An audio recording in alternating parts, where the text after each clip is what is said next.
What's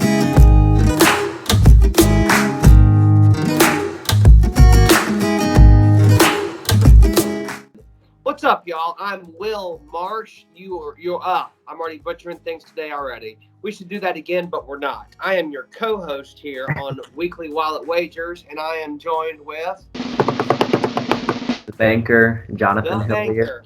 That's his radio name. For those of you guys who don't know the Banker, or if you know the Banker off air, some people call him Jonathan, but here he is always the Banker. So, Jonathan, I know you're on a time difference too, so we really appreciate you being here tonight.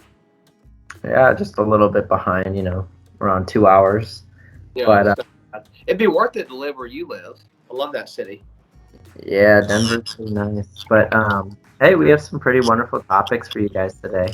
Um, One thing that Will and I were discussing before the show was debt. You always you hear all these people on, like, whether it's TikTok, Instagram, the hustle porn out there, and they always You just describe. call it hustle porn. I like that. I've never heard that before, but Yeah, that's the term for it, and they talk about how, like, you should be investing right now, or putting your money buying houses. You should be buying stocks and everything, but they also never concentrate on, well, what if you're 20,000 in the hole? What if you got three credit cards all with like $5,000 worth of debt on them at 23% APR? They don't mention things like that. So there's a bunch of Americans who are in that position, right? yeah, I remember reading an article a while ago. It said the average American's like 3,000 in credit card debt. You know, 3,000 deep. It's something around that number. Don't quote me for that, but yeah, I know it's some ridiculous amount, and I just thought, I was like, that's crazy.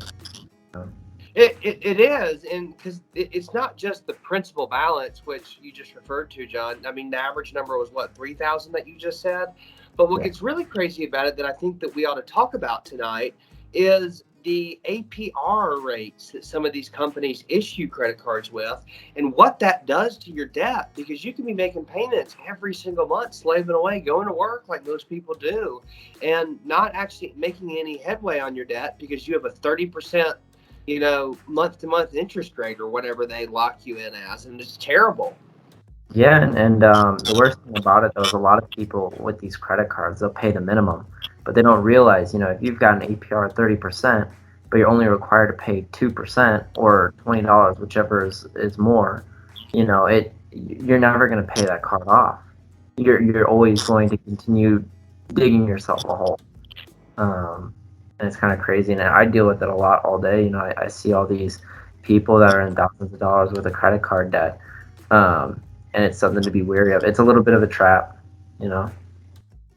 Yeah, So it's wild. I'm glad we're talking about this tonight because that's kind of where I wanted to go. Is you were just talking about some of the stats of debt, banker, and I think this is something that most regular average Joe everyday Americans deal with. Is the it first starts, you move out on your own and you go to work a little, and then you start to get all those credit card offers in the mail, and they look good. And especially being young and not knowing a lot about the world or things, it can be very, very appealing to have somebody offering you credit when you are not always cash rich, or when you have a surplus of cash, because it's a great for rainy days. And then it starts, and life happens, and then you make charges, your balance starts to go up, but then it gets really, really hard to pay those off.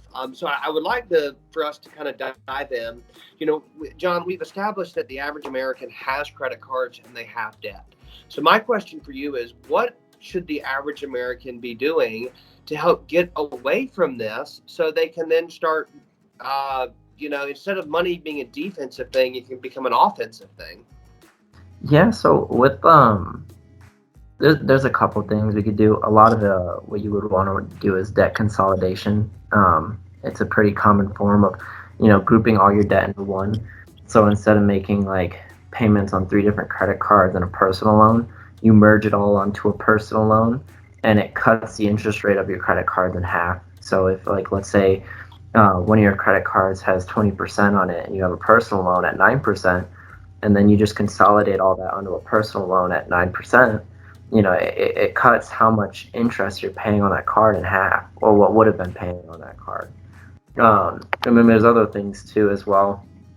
I know a lot of people try to get into credit cards for like rewards points, or things like that. Personally, I don't really use credit cards. I'm not a big fan of them.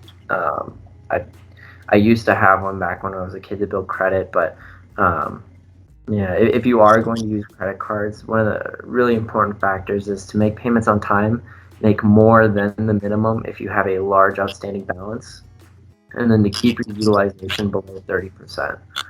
You Yeah. always below 30%. If you have $10,000 of unsecured line of, or like an unsecured debt, um, you want to keep that utilization below 3,000. You don't ever want to max it out. That's just, and it's hard to pay that all back, over time. So It does, especially with that interest accumulating at these rates we're talking about. John, I'm glad that you brought up. Hang on, sorry, my camera's falling over here. I'm glad that you brought up debt consolidation. That's a point that I didn't even think to bring up or talk about tonight. So on debt consolidation, if somebody is interested in doing this, because it's a brilliant idea, like as you said, if you're borrowing money at 20% or 30%, and you can get a personal loan or an equity line for 5 or 9%, you're going to end up saving a lot of money over the course of time and interest. However, who gives these loans? I mean, if you have a bunch of debt already, I mean, what's a realistic situation? Is a credit union or a bank going to be able, are they do they normally give those loans out to people with existing debt, or are there other circumstances that need to be involved to get underwritten for something like that? just like, when you are doing debt consolidation, it's you're still applying for a loan. You're just switching those balances over to this one, to like a personal loan. Um, that would be something to speak around with your bank or your credit union. From my experience, I think credit unions tend to have a little bit better rate. Don't quote me on that, but I'm personally a big fan of credit unions because most of them are non for profits. And a lot of the earnings they have to reinvest it either into the community in the form of lower rates, or they reinvest it into themselves to expand the credit union. Bigger banks I know offer worse rates, or at least from my experience. I used to get credit. I with the credit union I go to, I applied for a credit card and they gave me 6.5% interest, and then I get an offer from Capital One and it's 23%. You know, I was going to say, yeah, that interest rate you just said is not normally something I hear in the topics of credit cards. So that I mean that's a really good point right there, John. Is if applying for a credit card, should you go to a credit union over here, the offers that people like Capital One send you in the mail? it, like I said, it kind of varies based off of, I guess, your preferences. What I would recommend doing is maybe speaking with like bankers or, universal bankers or member advocates for different banks, and seeing, um, having them almost kind of quote you but without applying. A lot of the time, the rate they'll give you will be pretty accurate, Yeah. based off of like the information you give them. Every financial institution is different. They all use different types of credit score. TransUnion, Equifax, and so forth. They use different versions, so it'll always depend. But you can tell pretty easily, which one will give you a better rate. Like, they have these things called prime rates, that they use for credit cards, and those Capital One cards I used to get, 26.99%, but my credit score is like a 780, 790. And I haven't borrowed it in close to a year, so it's Yeah, it ought to be criminal. I think my Discover card is like a 21% interest rate. And again, I don't get how it's legal. We're not going to stay hemmed up on this topic for all night, but these are definitely very, very, real world, everyday problems that or solutions too that you need to consider. So John, if somebody, you know, is working the steps to you, more. yeah, somebody's working the steps, right? And they, and let's say that they've done this and they're able to, consolidate their debt. they're able to pay it off and get back hold of their credit cards and in their financial situations so they can start practicing offensive finance and investing and starting to get ready for their future in retirement over, practicing defensive finance, just paying off debt collectors all the time. So one thing I wanted to ask, with apps out, with, in this postmodern COVID world where all industries and markets are changing, what are some ways that we could, or that, the average American could build passive income or help to work towards extra income to put towards, offensive finance once they get to this point?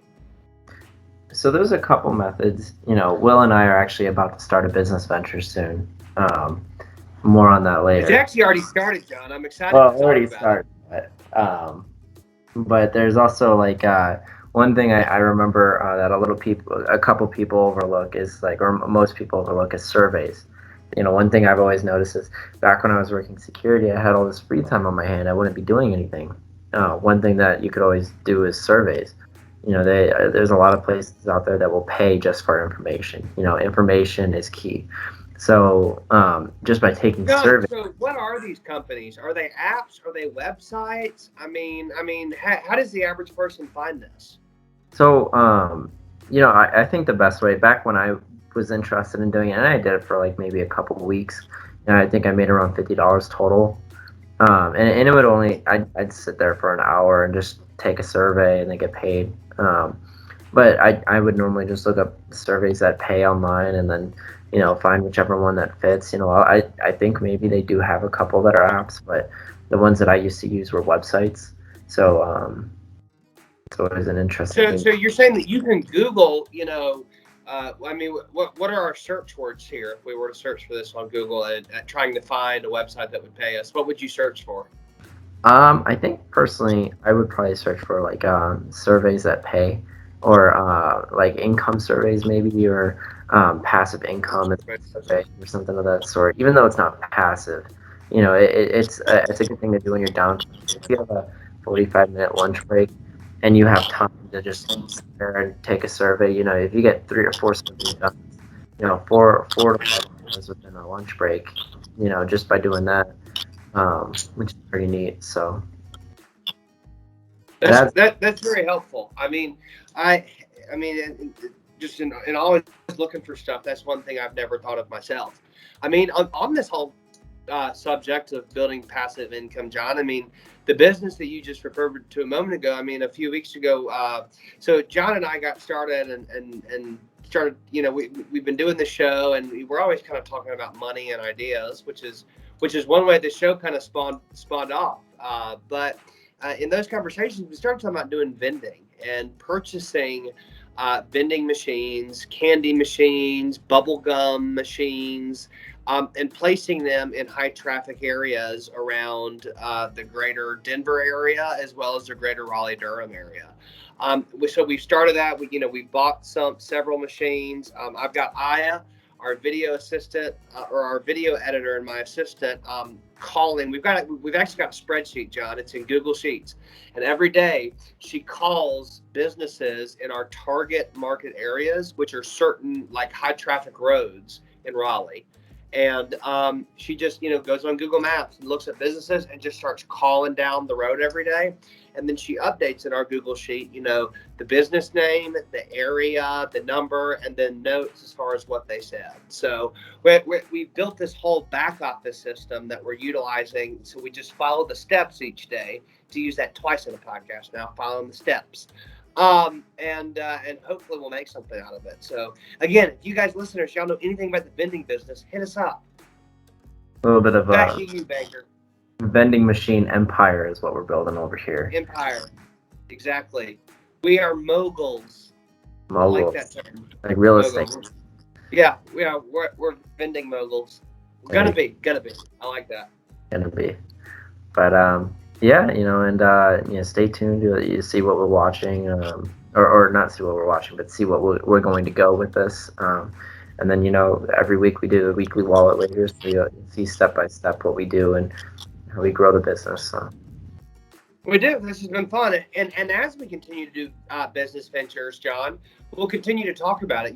One thing that we've done, I know I've done a lot of, is every week when I buy and sell stocks, I tell people on this podcast, there's nothing I do in my finances that I don't also share with people, and I also don't give any advice that where I don't put my money where my mouth is. If I talk about a stock or tell you on a show that you should buy a stock, I have sunk thousands of dollars of my own money into it. And so I'm making educated guesses and sharing my own information. And that's all it is. But no, this is a fun show, John. So we have another one coming up next week, too, right? Yes, we do. We do. I would love. What are we talking about next week? I know. Actually, one thing we are going to talk about on next week's show, I can't go into it too much because I'll get in trouble for it now, but cryptocurrencies, we need to circle back to that. Today alone, hang on, I got somebody banging on my door. Hang on just a second, John.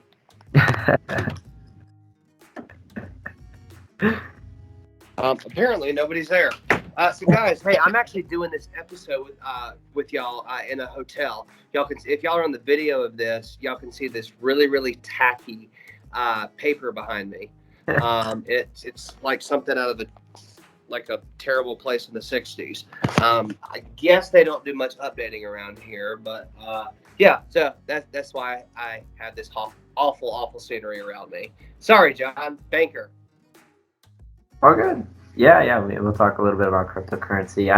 I'm personally So not where I was as going with that before you heard that loud knock and somebody just banged the door and ran away. I don't know. I don't care. I'm on a podcast right now.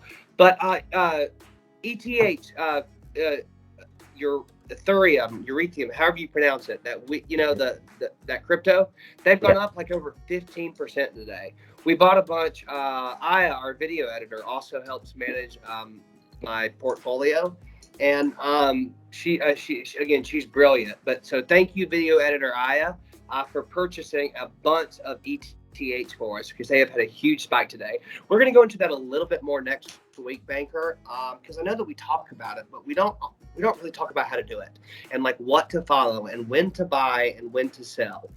Everybody talks about cryptos, but we're going to go into a little bit more of starting from scratch and what to do, but more importantly, what not to do. So. And just a reminder, remember, any decision you make is on your own risk. We're not liable for anything. Neither are we providing any advice, but we're just telling you. No, but to be fair, again, if you do this and you make a lot of money, from taking our advice, you could always share your winnings. So yeah, you could always. We do love donations. Yeah, Cash App us, Venmo me, No, we can take it all. You're right. Yeah. Y'all, this has been another, John, I've had fun tonight. Thank you for being here. I know we like to keep these episodes short. This has been another weekly Wallet Wagers. Guys, y'all can check us out on Spotify, Google Podcast, Radio Public, wherever you get your podcast. We also are on YouTube and willsworldchannel.com. We'd love to hear more from you. And the Banker and I will see you next week. Peace.